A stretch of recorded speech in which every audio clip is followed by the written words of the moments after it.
సనాతన స్పెక్ట్రమ్ కి స్వాగతం. ఈ రోజు మనతో స్టూడియోలో ఉన్నారు జై భారత్ జాతీయ ప్రధాన కార్యదర్శి, అదేవిధంగా Hindus for plurality and equality జాతీయ ప్రధాన కార్యదర్శి విజయ విహారం రమణమూర్తి గారు. ఆయనతో మాట్లాడుతాం. నమస్తే రమణమూర్తి గారు. నమస్తే రమణమూర్తి గారు, మనం గత 2 వారాల క్రితం చేసిన ఈ కాయిన్ ఆర్ఎస్ఎస్ సంబంధించిన కాయిన్ రిలీజ్ చేసిన దాని మీద స్టాంప్ రిలీజింగ్ సంబంధించిన అంశాన్ని చర్చ పెట్టాం సనాతన స్పెక్ట్రమ్ వేదిక పైన. సో దీనిపైన అనేక కామెంట్లు, అనేకమైన ఫీడ్బ్యాక్ కూడా వచ్చిన దాంట్లో కొన్ని కామెంట్లో చాలా ఆర్ఎస్ఎస్ ని నెహ్రూ కూడా ప్రధానమంత్రి హోదాలో ఆహ్వానించిండు, అభినందించిండు. వాళ్ళని 1963 యూనిటీ ర్యాలీలో ఇన్వైట్ చేసిండు, కాబట్టి వీళ్ళు పార్టిసిపేట్ చేసారు మన రిపబ్లిక్ డే సందర్భంగా జరిగిన ర్యాలీలో అని చెప్పేసి ఒక కామెంట్ కానీ 2-3 అలాంటి కామెంట్లు కూడా వచ్చినాయి. నిజమేనా, వాస్తవమేనా? అసలు ఆర్ఎస్ఎస్ సంబంధించి మనం ఏదైనా పొరపాటు వ్యాఖ్యలు చేస్తున్నామా? ఈ మొత్తం విషయాన్ని మనం ఇట్లా చూద్దామండి. అసలు మొదట ఈ కాయిన్ రిలీజ్ చేయటం మీకేంటి బాధ అని చాలా మంది బాధపడుతున్నారు. మాకేమిటి బాధ కూడా చెప్తాం. భారత మాతకి మీరు వ్యతిరేకం కాదు, నేను వ్యతిరేకం కాదు. మన అబ్జెక్షన్ వల్ల భారత మాత అని చెప్పి వేరే మనిషిని తీసుకొచ్చారు. ఏమిటి, ఈవిడ ఆర్ఎస్ఎస్ మాత కానీ భారత మాత కాదు కదా.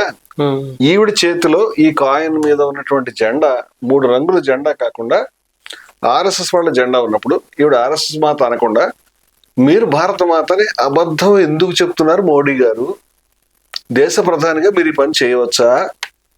ఈ దేశంలో ఉండేటువంటి భారత మాత, ఈ దేశంలో ఉన్నటువంటి మైనారిటీని, ఈ దేశం యొక్క మొత్తం ప్రజల్ని ప్రతీకగా ఉండాలి కదా. ఆవిడ కేవలము ఆర్ఎస్ఎస్ జెండానో, భగవద్ధ్వజమో, లేకపోతే కాషాయ జెండానో పట్టుకొని ఉంటే ఆవిడ భారతమాత ఎలా అవుతుంది? ఇది ఆర్ఎస్ఎస్ వాళ్ళు అనుకునే భారత మాత అని చెప్పినా బాగుండేది. ఆర్ఎస్ఎస్ మాత చెప్తే సముచితంగా ఉండేది.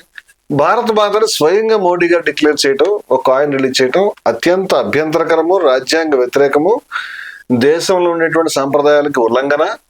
అది రకంగా దేశానికి విచ్ఛిన్నం చేసేటువంటి పని చెప్తే సరైన పని కాదు. ఈ దేశంలో 20 కోట్ల మందికి పైగా 20 కోట్ల మంది దరిదాపుగా మైనారిటీలు వస్తారు. 20 కోట్ల మందిని ఆవిడ ఓన్ చేసుకోవడం లేదు ఈ తల్లి. అందుచేత ఈవిడ భారతమాత కాదు అని మనం చెప్పాం. మరొకటి, వాళ్ళు రిలీజ్ చేసిన స్టాంపు మీకు నచ్చింది కదా అని ఏ సంస్థకి 100 ఏళ్ళు గడిస్తే ఆ సంస్థ స్టాంపు రిలీజ్ చేయడానికి ఆ సంస్థ దేశం యొక్క విధానాలకి, ఆదర్శాలకి కట్టుబడి ఉందా అనే సమస్య వస్తుంది. ఈ రోజుకి కూడా విద్యార్థికులు చాలా మంది తెలియదు విషయం. ఈ రోజుకి వాళ్ళు చెప్పేటువంటి, వాళ్ళు పాడేటువంటి పాట నమస్తే సదావత్సలే అనేటువంటి వాళ్ళ ప్రార్థనా గీతం హిందూ రాష్ట్రాన్ని గురించి చెప్తోంది, దేశంలో ప్రజలందరూ ఉండేటువంటి దాని గురించి కాదు. అందుచేత అటువంటి సంస్థకి మీరు స్టాంపుని, అలాగే కాయిన్ని 100 ఏళ్ళు అయింది కదా అని మీకు నచ్చింది కదా అని రిలీజ్ చేయటం, మీరున్న పదవిని దుర్వినియోగం చేయటము. మీ అభిమానాన్ని మీరు దాచుకుంటే బాగుంటుంది. దేశం నెత్తిని రుద్దకండి, వీటిని విత్డ్రా చేసుకోండి అని చెప్పాం మనం. 2, ఈ స్టాంపు విషయంలో మీరు ఇందాక కరెక్ట్ గా మాట్లాడుతున్నట్టు, ఇప్పుడు బయట చాలా మంది నెహ్రూ గారే పిలిచారు, దానికి మనం ప్రధానమంత్రి హోదాలో నెహ్రూ గారే పిలిచారు అని ప్రచారం చేస్తున్నారు. దీనికి ఆ రోజు మనమేమన్నా అంటే నెహ్రూ గారు ఒకవేళ పని చేసి ఉంటే తప్పే అని అన్నాం మనం. కానీ దీన్ని మనం గమనించాల్సిన విషయం ఏంటంటే, ఇది 1963 నాటి స్టాంపు అని చెప్తున్నారు. 1963 జరిగిన సంఘటన అని చెప్తున్నారు. ఈ సంఘటన 1963 రిపబ్లిక్ డే రోజు ఆర్ఎస్ఎస్ వాళ్ళని ప్రధాని కార్యాలయం పిలిచింది అని.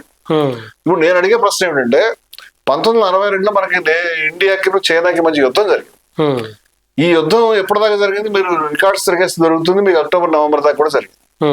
నవంబర్ దాకా యుద్ధం జరిగిన తర్వాత యుద్ధం తాలూకు వాతావరణము, ప్రకంపనలు, ఆ టెన్షన్స్, ఈవెన్ విత్డ్రా అయిన తర్వాత కూడా 2 దేశాల మధ్య చాలా సుదీర్ఘకాలం ఉండిపోయినాయి.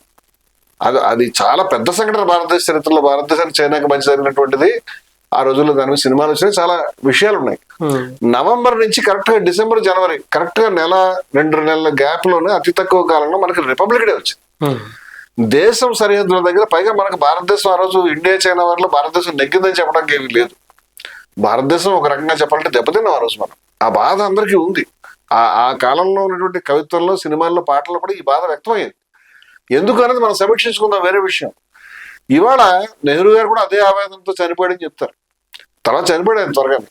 నేను అనేది ఏమిటంటే, దేశ సరిహద్దుల దగ్గర చైనా వంటి పెద్ద దేశంతో తాపడి ఒక పక్క పాకిస్తాన్ మీద కూడా కన్ను పెట్టుకుంటే 65లో మళ్ళీ మనకు వారు వచ్చింది వెంటనే. అది కూడా గ్యాపే, చిన్న గ్యాప్. అది ఇప్పుడు అది ఇండియా పాకిస్తాన్ యుద్ధం. ఇంత పరిస్థితిలో ఉన్నటువంటి సైన్యము నవంబర్ నెలలో అక్కడ యుద్ధం ముగించుకున్న తర్వాత సర్వశక్తులు ఒడ్డి బార్డర్ లో పోరాడుతున్నటువంటి సైన్యము జనవరిలో ఇక్కడ పేరేడ్ నిర్వహించే పరిస్థితిలో లేదు అనేటువంటి ఒక అవగాహనతో ఆ పేరేడ్ ఉన్న పెద్ద స్థాయిలో నిర్వహణ జరగదు అందుచేత ప్రజల యొక్క ఐక్యతను చాటేలాగా ఒక యూనిటీ ర్యాలీని ప్రధాని ప్రతిపాదించాడు అనేది మనకు కొన్ని చోట్ల సమాచారం దొరుకుతుంది. ఈ 63 సంఘటన మీద అథెంటిక్ ఇన్ఫర్మేషన్ చెప్పాలంటే ఎవరు చెప్పాలి నాకు తెలియదు. నాకైతే తెలిసింది ప్రజలందరూ రండి, ఇప్పుడు ఐక్యత యూనిటీ ర్యాలీస్ అని ఎవరు మొన్న పిలిపించారు, చాలా మంది వెళ్ళారు. ఎవరైనా చాలా సార్లు రన్ అను 7K రన్ 5K రన్ లేకపోతే రకరకాల పేర్ల మీద ఇవ్వడం అనేది పరిపాటి. దేశంలో ప్రధాని గారే చెప్పిన తర్వాత ఆటోమేటిక్ గా ప్రజల ఆ యుద్ధంలో దేశభక్తి అనేది చాలా మంది మనకి వస్తుంది కాబట్టి ఆ వెల్లులాగా ఆ రోజు దేశం పట్ల ఒక కాన్షియస్నెస్ చైతన్యం వస్తుంది కాబట్టి ప్రజలు వేళల్లో పాల్గొని ఉండొచ్చు, అనేక సంస్థలు పాల్గొని ఉండొచ్చు, దాంట్లో RSS కూడా పాల్గొంది అనేది ఈ ఫోటో మనకు అర్థం అవుతుంది చెప్తే. కానీ నేను అడుగుతుంది వీళ్ళు అదనంగా చెప్తున్నది మమ్మల్ని నెహ్రూ రమ్మన్నాడు అని, ప్రధానిగా హోదాలో ప్రధాని కార్యాలయం నుంచి మాకు లేఖ ఆహ్వానం వచ్చింది అని. ఇది నిజమేనా నేను అడుగుతున్నాను. ఈ ఫోటో బయట పెట్టినటువంటి మీరు ప్రధాని లేఖను కూడా బయట పెట్టమని నేను RSS కోరుతున్నాను. దయ ఉంచి నెహ్రూ గారు రాసిన లేఖ, నెహ్రూ గారి లేఖను తీసుకెళ్లి డ్రైనేజ్ లో లేకపోతే అక్కడ బయట పడారు కదా, మీరు ఖచ్చితంగా మీరు ఫోటో పెట్టుకుని దాచుకుని దేశ ప్రధాని పంపించినటువంటి లేఖ కరస్పాండెన్స్ లో ఉంటుంది కదా. ఇప్పుడు పటేల్ గారికి అలాగే గోల్వాల్కర్ గారికి మధ్య జరిగినటువంటి ఉత్తర ప్రత్యుత్తరాలని మీరే ట్రూత్ టైమ్స్ పేరు ప్రింట్ చేయడం మనం చూపించడం జరిగింది కదా.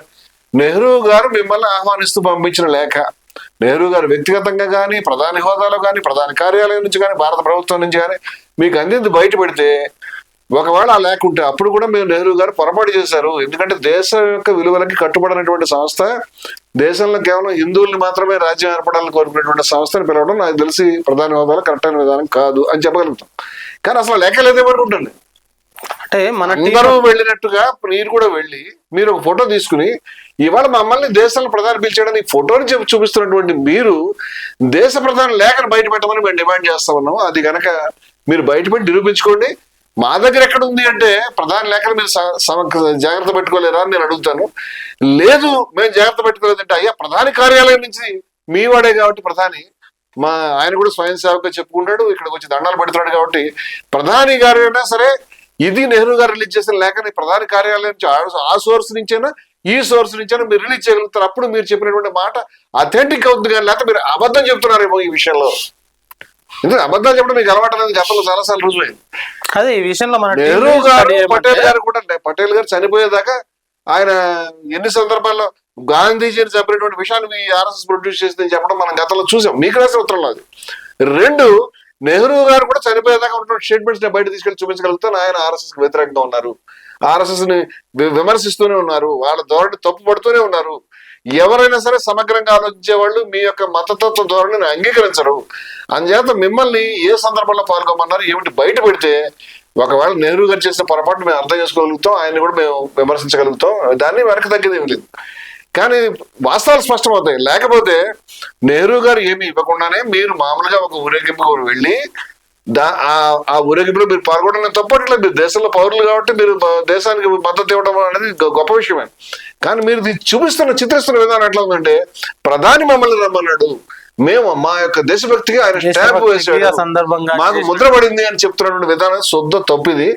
మీరు దీన్ని బయట పెట్టమని నేను డిమాండ్ చేస్తా ఉన్నాను. RSS నాయకత్వాన్ని ప్రధాని గారు ఎవరైనా బయట పెట్టండి, ఎట్టించారో బయట పెట్టండి. దీన్ని తీసి బయట పెడితే దేశ ప్రజలకు వాస్తవాలు స్పష్టమవుతాయి. కానీ ఇది లేనట్లయితే కనుక మీరు అబద్ధాలు మాత్రమే చెప్తాను అనుకోవాల్సి వస్తుంది. రెండో విషయం ఏంటంటే మళ్ళీ నేను ఈ యొక్క మా డిమాండ్ని పునరుద్ఘాటిస్తున్నాము. దయచేసి ఈ యొక్క కాయిన్ మీరు విత్డ్రా చేసుకోండి. పోనీ స్టాంప్ అంటే మీకు చేసి పెట్టుకున్నారు అని చెప్పేసి అంటే దాని మీద ఒక సంఘటన దాని మీద పోన్లేని దానైనా అనొచ్చు. కానీ ఇది అభ్యంతరకరము. ఎందుకంటే దీన్ని భారతమాత అనడము మీరు చెప్పుకోవడము మీ యొక్క స్టైల్, ఈ స్టైల్ ఎక్కడో నాకు తెలియదు. ఇలా అనడం ఎక్కడో దేశ ప్రజలందరికీ తెలుసు. వాస్తవంగా నమస్కారం పెట్టడమే మన యొక్క శైలి. మరి భారతీయత అని చెప్పేవాళ్ళు ఈ నల్ల టోపీలేంటో ఈ మార్చిలేంటో శుభ్రంగా విజయదశమి రోజు చక్కగా పూజలు చేసుకోవడానికి వీలు లేకుండా ఈ దేశంలో అంతా మార్చిలు పెట్టి చంపారు.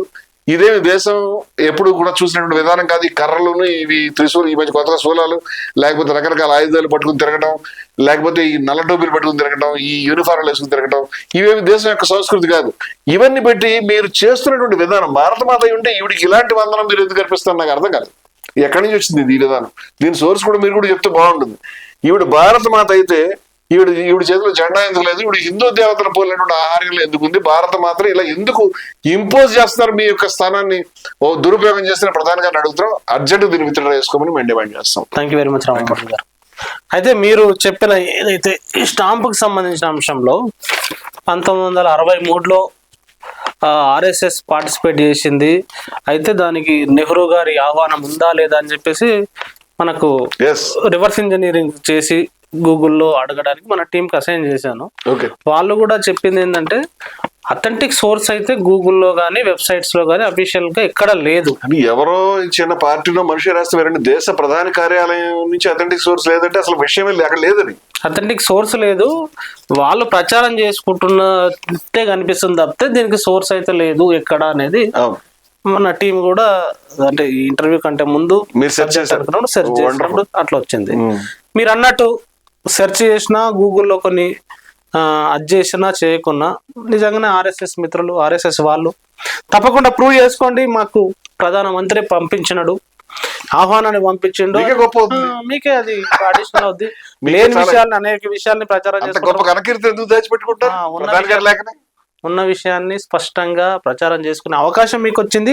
తప్పకుండా నిరూపించుకోండి. Thank you very much. చూస్తూనే ఉండండి సనాతన స్పెక్ట్రమ్.